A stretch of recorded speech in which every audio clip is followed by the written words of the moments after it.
acı. İnsanlar Kabe misali, gören derviş seven hacı.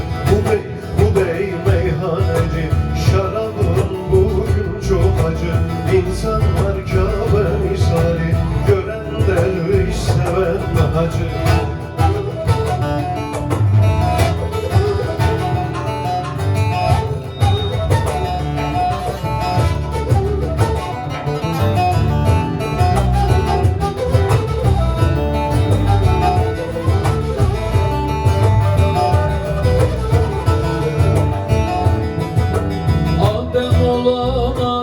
Sever Adem olan Adem sever, adalete boyun eğer. Kul hakkı dünyaya değer, biz cana kıyar değiliz. Kul hakkı dünyaya değer, biz cana kıyar değiliz. Bu dey meyhaneci, şarabın bugün çok acı. İnsanlar Kabe misali, gören derviş seven hacı. Bu dey meyhaneci, şarabın bugün çok acı. İnsanlar Kabe misali, gören derviş seven hacı.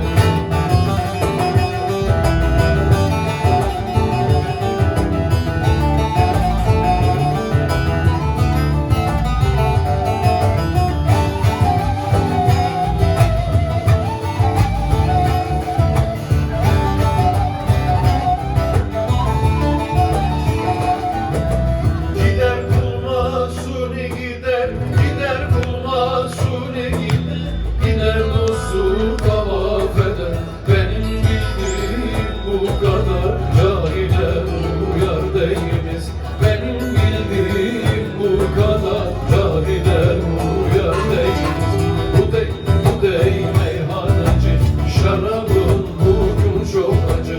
İnsanlar Kabe misali, gören derviş seven hacı. Bu dey meyhaneci, şarabın bugün çok acı.